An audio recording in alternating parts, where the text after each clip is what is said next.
Hello, child. Yes, I call you child because at my age, 79 winters behind me, nearly everyone feels like one. My hands shake as I hold this cup of tea, and my bones ache when I rise from this rocking chair. But nothing aches quite like the memory I'm about to share. You might not believe me. Some of you will listen and shake your heads, thinking, that poor woman. Others will scroll on. But if you stay with me, if you listen with your heart, you'll know this is not just a story. This is the truth I've carried for a lifetime. And if my story moves you, I'd like you to like this video, maybe leave a comment below, because I need to know someone out there still cares. I need to know my words are not just falling into an empty ocean, the same ocean where my life began. Yes, the ocean. That's where I came into this world, not in a clean white hospital, not in the comfort of a warm cabin, but on the frigid waters off the Alaskan coast. My mother, God rest her tormented soul, went into labor in a small fishing boat. The storm clouds gathered fast, and the waves pitched hard. She was young, terrified, and utterly alone. She pushed me out under the bruised sky, the gulls screaming overhead like mourners at a funeral. And when my first cries pierced the salt air, she did something no mother should ever do. She wrapped me in a ragged blanket, whispered some words I'll never know, and set me adrift in a wooden crate. Her blood still stained the wood when she pushed me out to sea. Some say desperation makes people do unspeakable things. I've spent my life trying to understand. Was it shameful? Poverty? Madness? Maybe she thought she was sparing me from the hard life she knew too well. But as that crate bobbed and spun in the icy waves, I was nothing more than a scrap of flesh, a piece of unwanted cargo, left to the mercy of God and gulls. And yet, mercy came. His name was Raymond. A fisherman, rugged and broad-shouldered, with a thick beard that smelled of salt and tobacco. He was hauling nets when he spotted my crate drifting like driftwood among the kelp. He pulled me aboard, swaddled me in his oilskin coat, and muttered, "Well, ain't you a stubborn little thing?" That's how I got my second chance. Raymond took me back to his shack on the edge of a little fishing town. Picture it, weather-beaten boards, smoke curling from a rusted chimney, the smell of salmon drying on racks. There was no wife, no children, just him, his boat, and now me. The town folks whispered, of course. Some said he should have handed me to the sheriff. Others called me cursed, a sea baby, doomed to bring bad luck. But Raymond kept me. Raised me. Fed me fish stew and black bread. I learned to walk on planks slick with salt, to talk over the roar of waves. For years, I thought he was my savior. My father, even. He taught me to knot lines, to gut salmon, to mend torn nets with patience. On quiet nights, when the aurora spilled green ribbons across the sky, I thought I could feel love radiating from him, warm as a lantern. But, child, love can curdle. It started when I was around 13. That age where a girl's body begins to change, where innocence starts to slip away like sand through fingers. I'd catch him staring too long, his eyes lingering where they shouldn't. The first time his hand brushed against me, I told myself it was an accident. The second time, I froze. The third time, I knew. By 15, there was no pretending left. He came to me not once, not twice, but 3 times a day, morning, noon, and night. He stole my body the way he stole fish from the sea. Quick, rough, like it was his right. He told me, "You owe me your life, girl. Don't forget who pulled you from the water." I was trapped. We were miles from anyone who might care. The town looked the other way, as towns often do. A girl's word against a man's? In the 1960s, that was no contest. And I was ashamed. I carried his secret like an anchor, heavy and rusting, dragging me deeper every day. I remember one night in particular. The wind howled like wolves outside, rattling the windows. He came into my room smelling of whiskey and brine.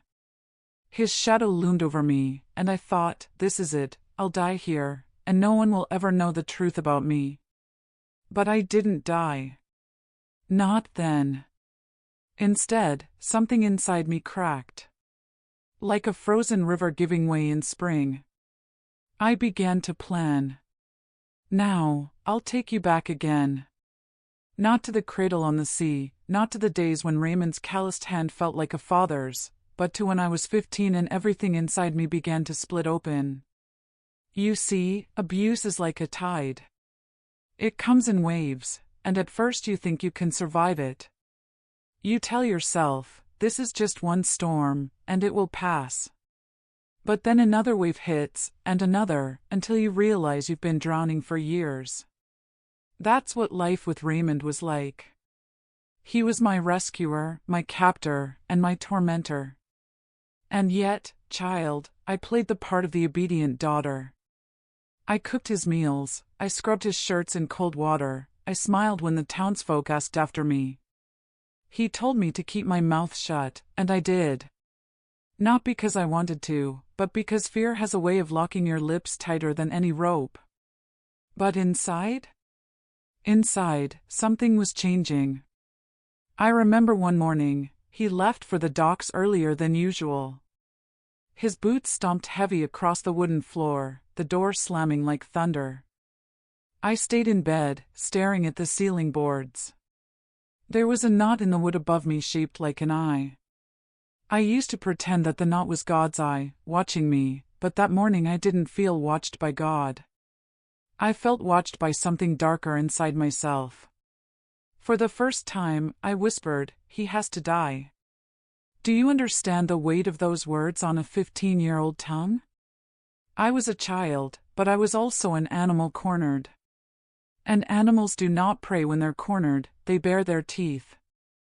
I started small. Testing things. Watching. When he came home stinking of whiskey and fish, I studied how he tossed his matches on the table before lighting his pipe. I noticed the way the oil lantern flickered when he left it burning too close to the drapes. I kept track of how quickly he fell into sleep after drinking loud, gurgling snores that shook the walls. Each observation was a thread, and I began weaving them together into something terrible, something that gave me a reason to keep breathing. But planning didn't come easy. Every time he touched me, every time he forced me beneath him, the fire inside me roared, but the little voice of fear always whispered back, if you fail, you'll end up at the bottom of the sea again. Only this time, there'll be no fisherman to save you. And so I hesitated. I lit between terror and fire, two prisons inside one skin. Let me tell you about one night, the night I knew there was no turning back. It was winter, the kind of winter only Alaska knows. The snow came down in heavy curtains, the wind screaming against the shack walls. Raymond was drunker than I'd ever seen him, slurring words I couldn't understand. He shoved me against the wall, harder than usual, and for the first time, I thought my bones might actually snap. Afterward, he fell asleep in the chair by the fire, his head tipped back, his mouth open. The lantern still burned on the table. I stood there, bruises blooming on my arms, staring at the flame. And child, I swear, I felt it whisper to me. The flame danced, taunting me, saying, I can end this. All it takes is one breath from me, and he'll never touch you again. I reached out, trembling, and almost tipped the lantern. Almost. But then his body shifted, and the chair creaked, and I froze like a rabbit in the snow. My heart nearly beat out of my chest. I pulled my hand back and fled to my room, ashamed of my own cowardice. That night, I cried harder than I had in years. Not just from pain, but from the realization that I couldn't keep living like this. I prayed, not to God, not to the Virgin Mary, not to anyone the church would approve of. I prayed to that fire. To my own rage. to the part of me that refused to die quietly. The next morning, I started gathering what I needed. Matches. A small tin of kerosene from the shed. I hid them beneath the loose floorboard under my bed. Every day, I checked to make sure they were still there, my secret salvation. I didn't know when I'd do it. Only that one day, the time would come. Do you see, child, how survival twists a soul? At 15, most girls dream of dances, of pretty dresses, of boys sneaking notes into their hands.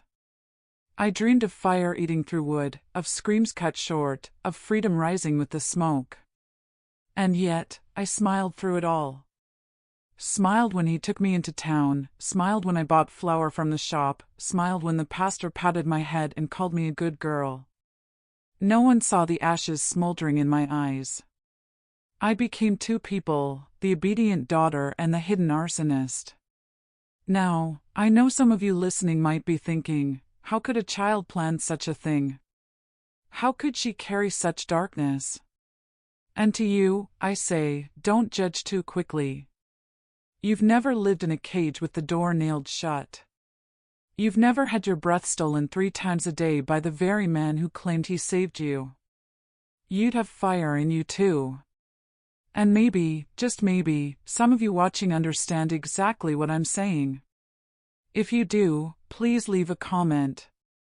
Tell me if you've ever carried a secret plan in your heart just to stay alive. Sometimes, sharing makes the burden lighter. As I look back now, nearly 60 years later, I see that girl in the mirror of memory.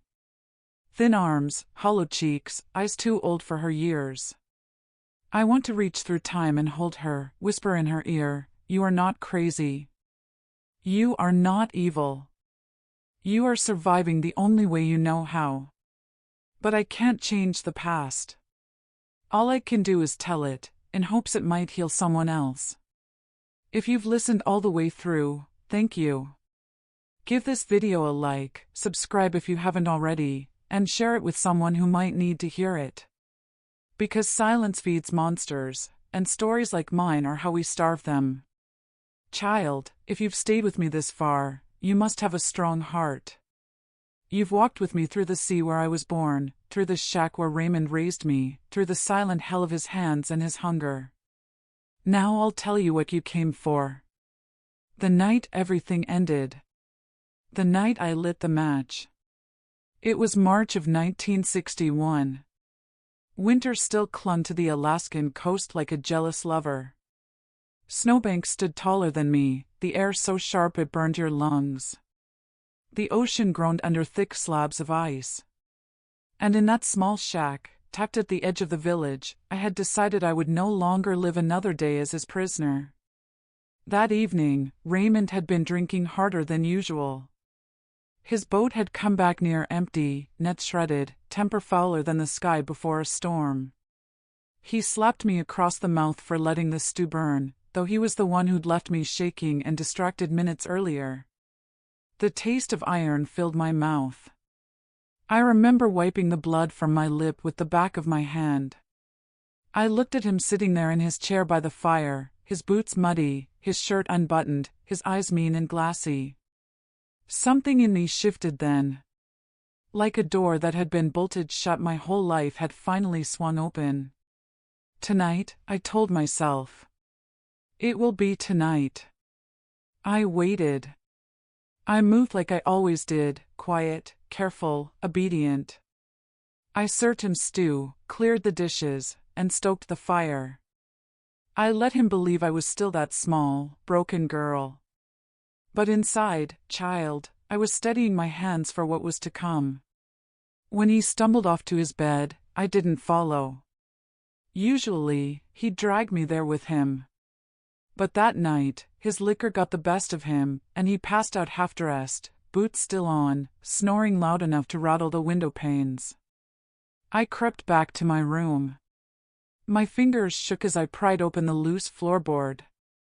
There it was, my secret salvation, the tin of kerosene, the matches wrapped in a rag. I held them close to my chest, whispering, "It's time." I can still smell it now, the sharp sting of kerosene as I poured it over the floorboards, across the rugs, onto the wooden walls that had once been my home and my prison. The liquid spread fast, soaking into the boards like the house itself was thirsty for freedom. I paused at the doorway of his room. The lantern cast just enough light for me to see him sprawled on the bed, mouth open, face slack. My chest aches with 1,000 memories, the day he pulled me from the sea, the times he showed me how to tie a net, the false comfort of his arm around me when I was small. Then the darker memories pressed in, the nights he stole my body, the words he hissed in my ear, the bruises that never had time to fade before new ones bloomed.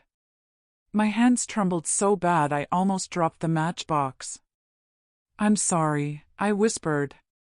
But it wasn't really an apology, it was a farewell. I struck the match. That sound, child, is one you never forget.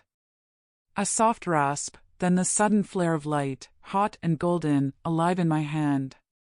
The flame licked at the wooden stick, dancing like it had been waiting for me all along.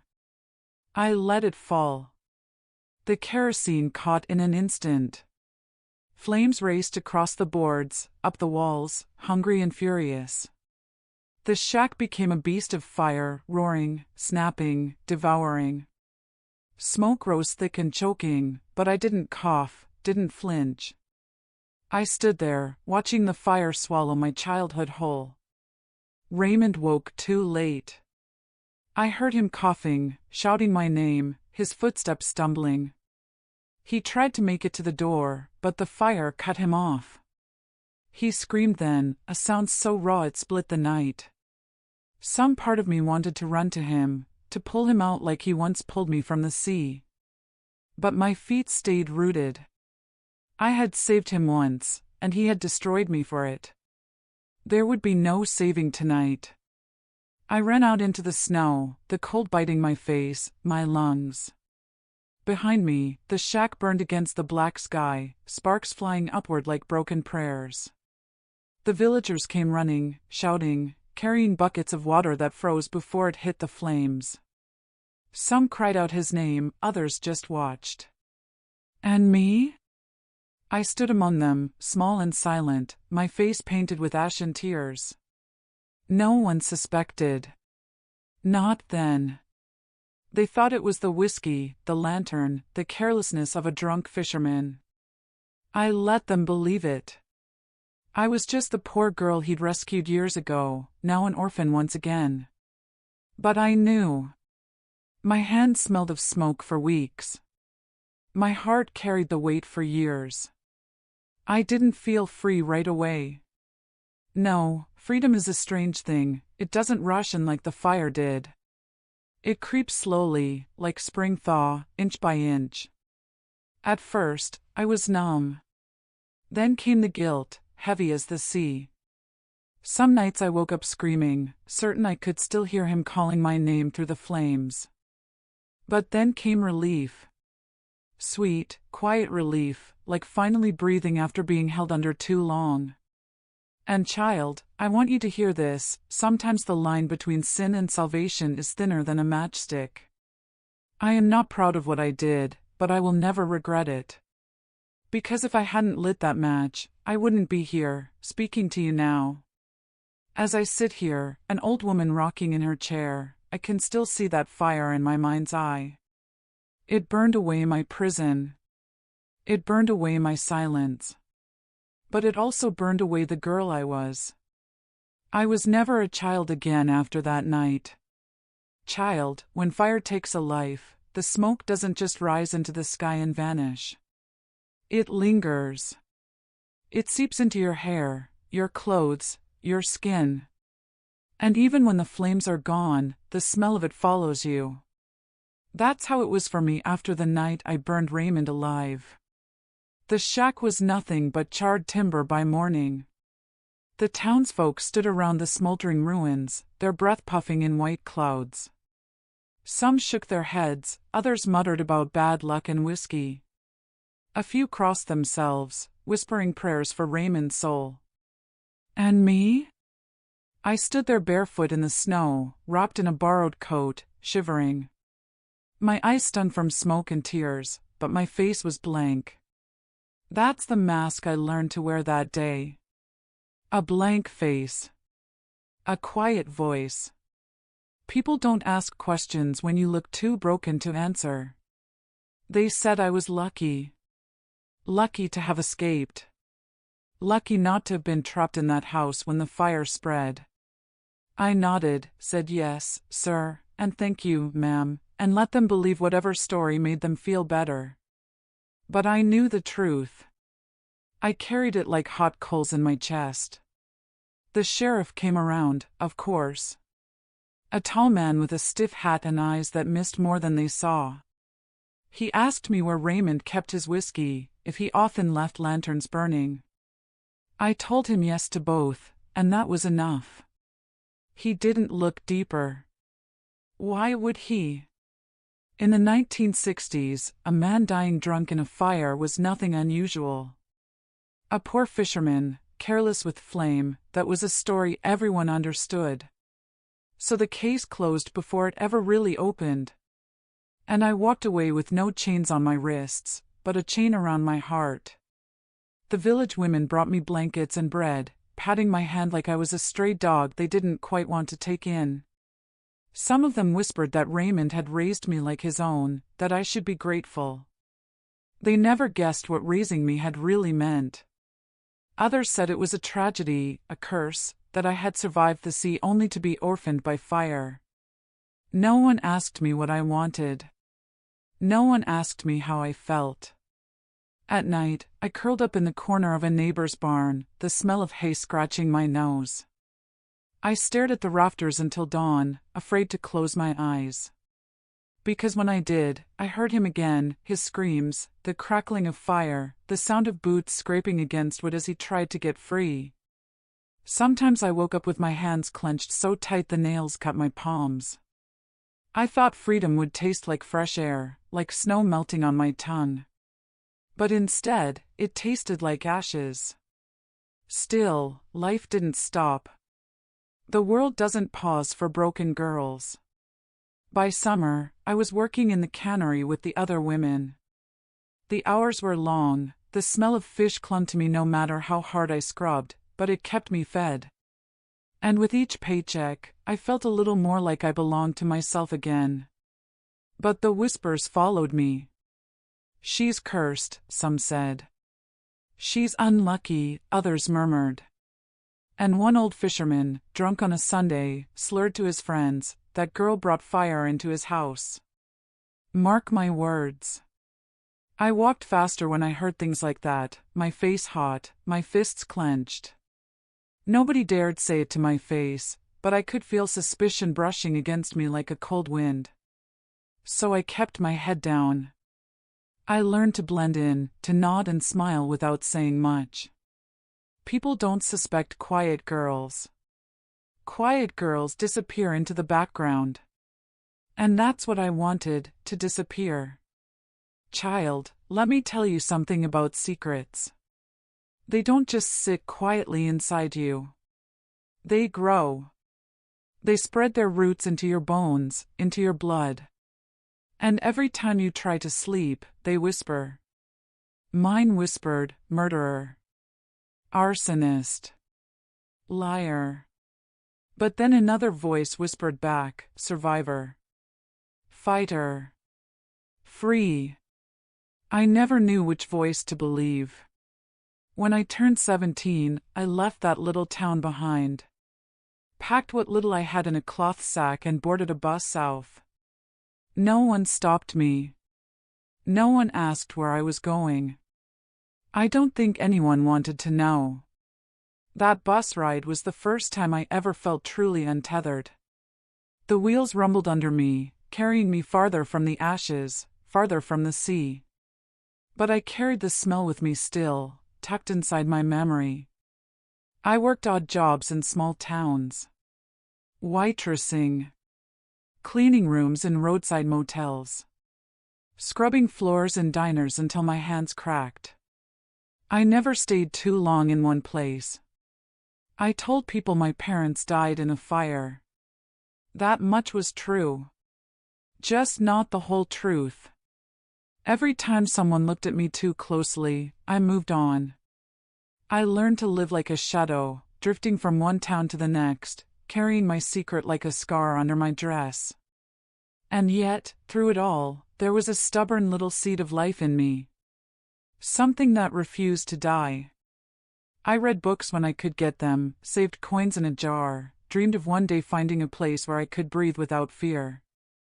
Now, as I tell you this, my hair white, my skin lined, I wonder if I ever really found that place. I made a family, yes. I had children, even grandchildren. But I never told them this story. To them, I was just Grandma, the one who baked pies, who knitted scarves, who rocked them to sleep. They never knew their grandmother once lit a match and watched a man burn. And maybe, until now, that's how it should have stayed. But silence has eaten too much of me. I don't want to leave this world with my story buried under the snow. So I'm telling you, child. I'm telling you so you'll know the truth. Freedom comes at a price. Sometimes it costs you your innocence. Sometimes it costs you your peace. And sometimes it costs you your soul. If you've listened all the way through, thank you. Please, like this video if you can, and leave me a comment if you understand what it's like to carry a secret too heavy for one heart. Maybe you've carried one yourself. Maybe you still are. Do you ever feel like your soul is being squeezed in a fist too tight? That's how I lived every day after my 15th birthday. The abuse wasn't slowing down, it was getting worse. He didn't even hide it anymore. Before, he had the decency of pretending it was only at night, behind locked doors. But as the years passed, he stopped caring. Morning, noon, midnight, it didn't matter. He would call me like a man calls his dog, and I would come, because if I didn't, the punishment would be worse. I told myself I had to survive. I whispered it every night when my body was sore and my heart felt cracked. Just survive, girl. Just keep breathing. But the longer I lived under him, the less human I felt. I was a body, not a person. A tool. A secret. A ghost floating through that cold house by the sea. And you know what hurt most? No one knew. The neighbors waved when we went to town. They thought he was my father, my protector. He had this way of smiling, shaking men's hands, tipping his cap to women in the store. People said, that fisherman, he's a good man, taking in that poor baby when her mama abandoned her. A hero. That's what they thought he was. Meanwhile, I was rotting inside, wishing every day to be anywhere else, even back on the sea where my mother left me. At least the sea was honest. At least the sea didn't smile in your face and strangle you behind closed doors. I remember one winter night, the wind howling so loud the windows rattled. I was sitting at the small kitchen table, my hands wrapped around a mug of weak tea. He came in, smelling of fish and liquor, his eyes already glazed. I knew what was coming. I knew by the way he slammed the door, by the way his boots thudded across the wooden floor. He didn't even speak. He just grabbed me. And something inside me broke. I didn't cry, I didn't scream. I went somewhere else in my mind, someplace far away.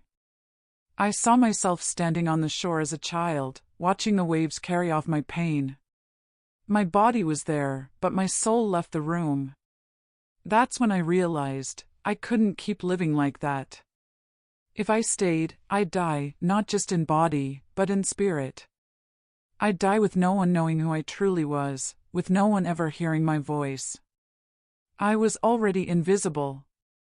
And I told myself, if he won't stop, then I'll stop him. I know this is hard to hear, especially from someone like me. You might look at me now and see just an old grandma with wrinkles and soft hands, sitting in her chair telling a story.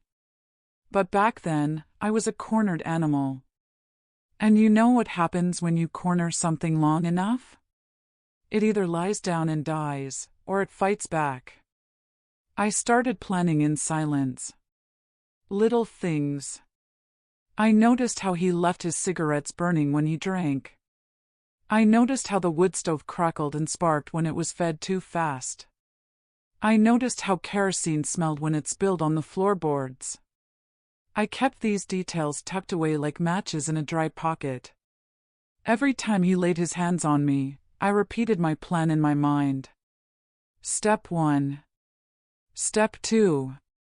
Step 3.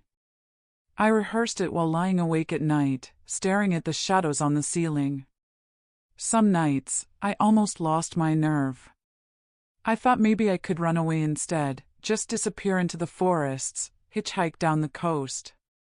But where would I go? Who would believe me? Who would even want me? No, I knew running wouldn't save me. He'd find me. He always found me. The only way out was through. The day it happened was quiet. Too quiet. Spring was just starting to thaw the edges of the river, the air sharp but not unbearable. He came home drunker than usual, stumbling, his anger bubbling up before I even saw him. He pushed me into the wall, harder than he ever had before. My head hit the wood, and something snapped in me. A voice inside me said, "No more. Not today. Not ever again."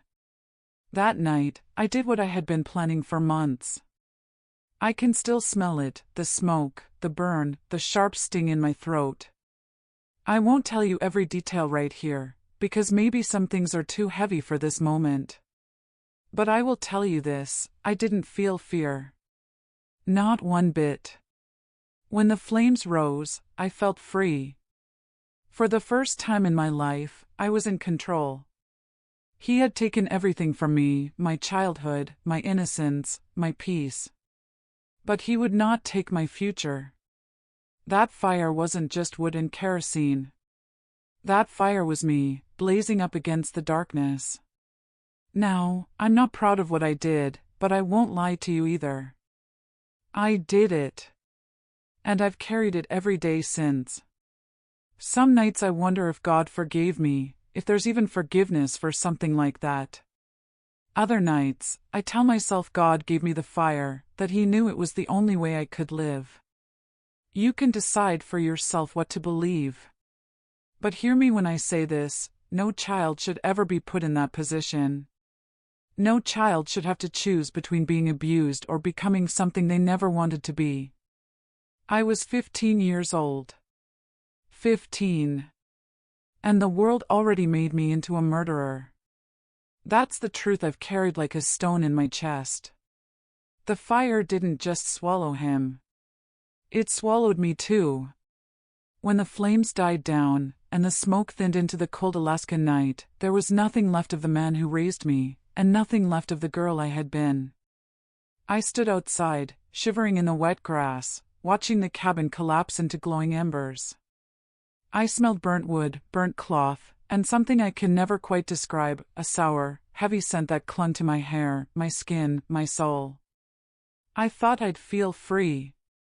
I thought when it was over, I would breathe like a bird let out of a cage.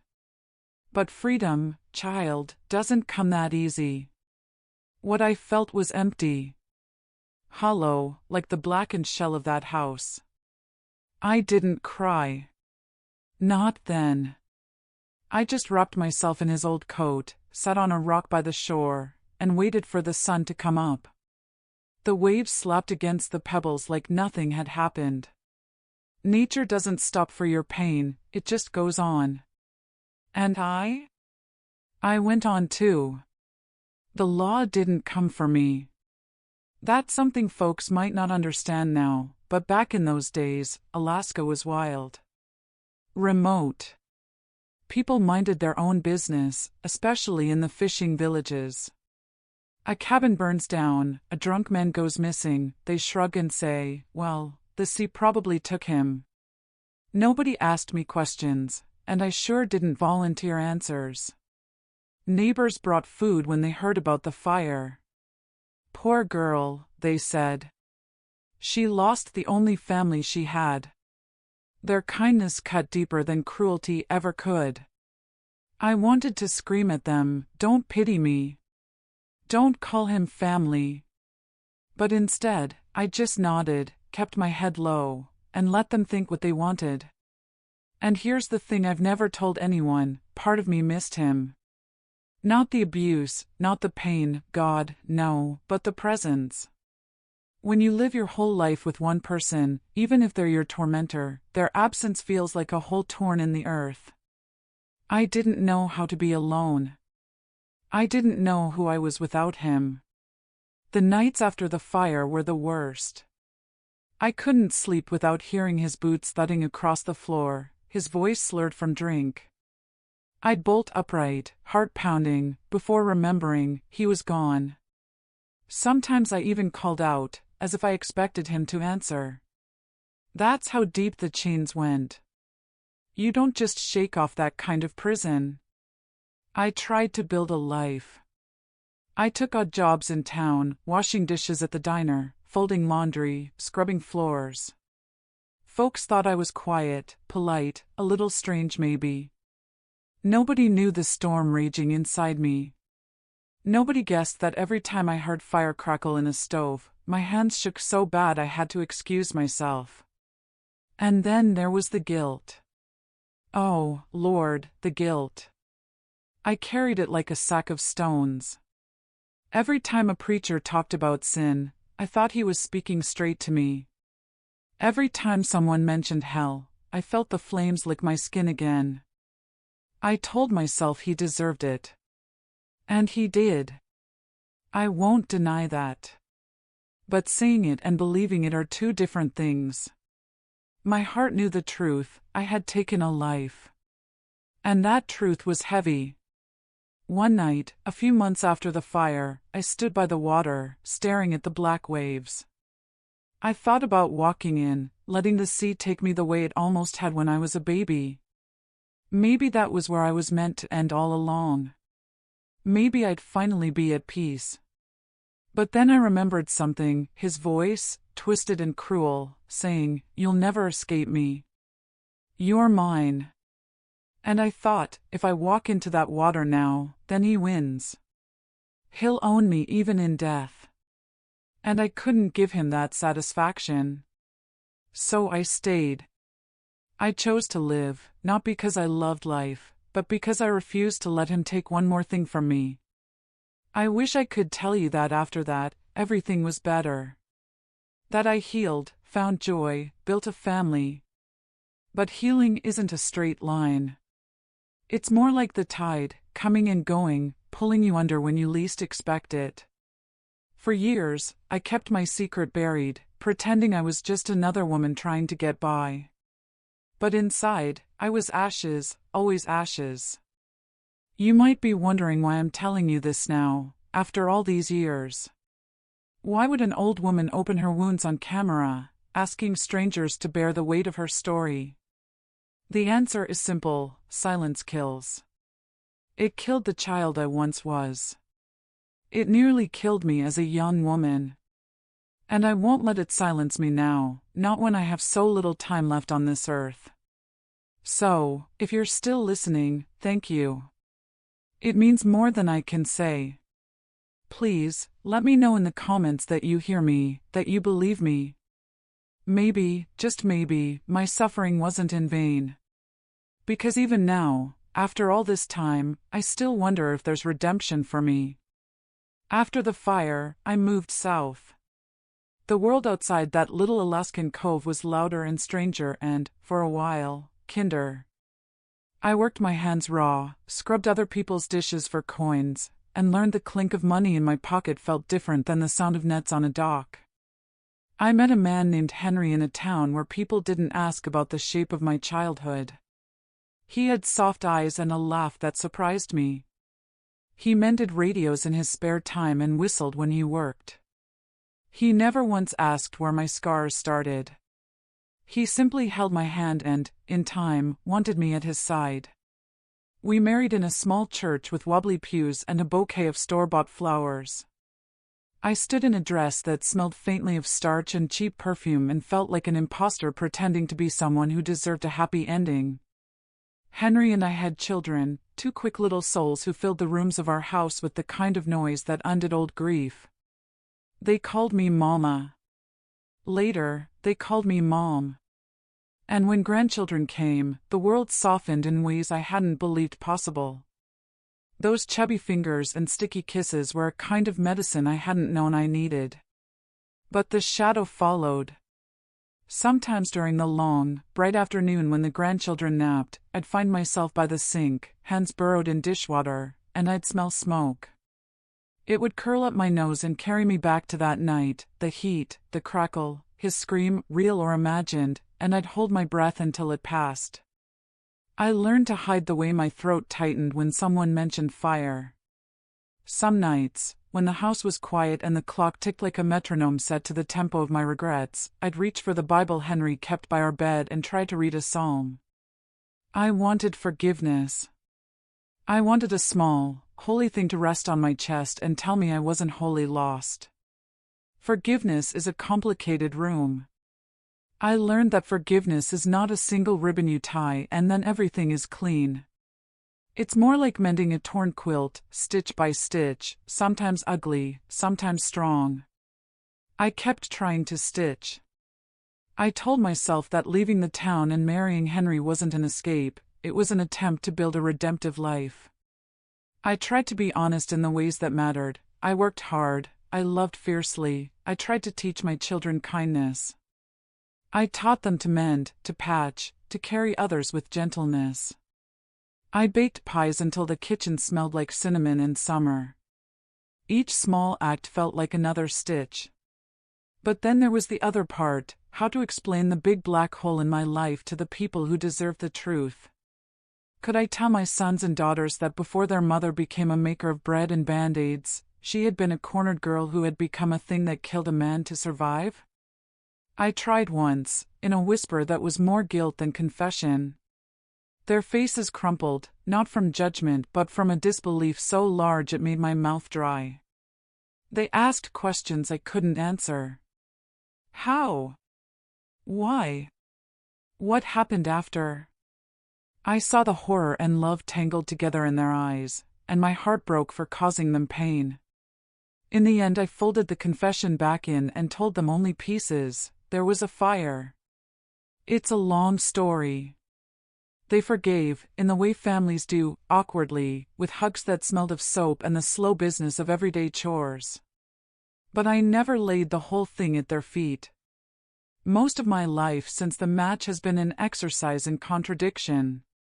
I have been both saint and sinner, hero and villain, gentle grandmother and the woman who smelt smoke when a candle was lit. The town I lived in accepted me as one of its quiet women. They asked after my garden, admired my knit shawls, and borrowed my sugar. At church potlucks they praised the pies I brought without knowing what had baked me so hard to make them. There are nights I lie awake and think about accountability, if the law had found me, if the sheriff had looked deeper, if the judge had sat behind a bench and weighed my life. Would I have told the truth in a courtroom? Would anyone have believed me? I don't know. What I know is that living with the secret would have been another kind of sentence. Do I regret it? I ask myself this like a ritual. Regret is not a single feeling either. There is the regret of having chosen fire, of having ended a life, no matter how deserved in my mind, and the regret of the years of harm that preceded it. There is also the regret that the girl who was saved from the sea became someone who had to save herself with a cruel, desperate act. Some nights I am filled with sorrow so thick I can taste it. Other mornings I wake to sunlight across the table and think, if I hadn't done it, my body would still be chained. Maybe I would have withered away in that shack, another nameless thing. Maybe I would have had no children. No pies, no humming by the window. It is a strange, stubborn thing to try and place the scales of a life against a single, scorching night. What I want for you, what I wish I had known when I was a cornered child, is this: your survival is never shameful. The things we do to live sometimes haunt us, but survival itself is not a sin. If you are carrying a dark secret, if you are bent under shame and fear, please listen to an old chest. There is help now in ways there weren't when I was a girl. Tell someone. Reach for someone. If you can, speak to a neighbor, a doctor, a hotline. There are hands that will not fold you into a box of guilt. There is a law and care that might have saved me had it existed then. As for forgiveness, if you ask me if I am forgiven, I will tell you how I measure it. I see tiny mercies in my children's laughter, in the way my granddaughter tugs at my sleeve to read her a story, in the cat that curls on my lap and purrs like a small motor. Those things are not absolution on paper, but they are proof that life has not been wholly reclaimed by darkness. I have also learned to forgive myself in small increments. I do not pretend the past is clean. I do not tell you I was blameless. But I try to let the fact that I loved and was loved later, that I worked to make the world tender in small ways, count for something. If there is a lesson I hope you leave with, it is this: stories can save us and stories can damn us. The truth, when kept inside, warps until it is poisonous. So if you are carrying a wound that makes you feel monstrous, find a way to put it down, safely, with help, with the company of someone who will not use your shame as a weapon. Tell your story to a person who cares. Tell it to a counselor. Tell it to the right hands. Do not let silence be the judge of you. I will end with something simple. My hair is white now, as you know. My hands are slow. I can hear the grandchildren playing in the other room. Their laughter sounds like wind through spring leaves. Some days I think the ocean that set me adrift was cruel and kind at once. It left me to the world and then left me again to find my own way. If I had to speak to that small wet bundle in a crate, I would say, you were wanted by someone who would save you, but you were also taken by someone who wronged you. You did the only thing you could to stay alive. You lived. Live the rest of your days with as much grace as you can muster. If this has touched you, please, like, subscribe, comment where in the world you're watching from. Tell me you heard an old woman's story so it doesn't sink back into the sea.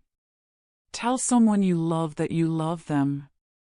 Hold your little ones a little tighter tonight. Light your candles in a way that respects fire's temper. And if you are hurting, reach out. Do not let shame be the last word. I am tired now. The chair creaks. The kettle whistles. The sun is dipping below the trees, and the house smells faintly of cinnamon and of the past. I have told you everything I could. Perhaps my confession won't absolve me fully, maybe nothing will, but it has unburdened me enough to breathe. And that, for an old woman who once floated in a crate on a black sea, is a kind of grace. Good night, child. Take care of yourself.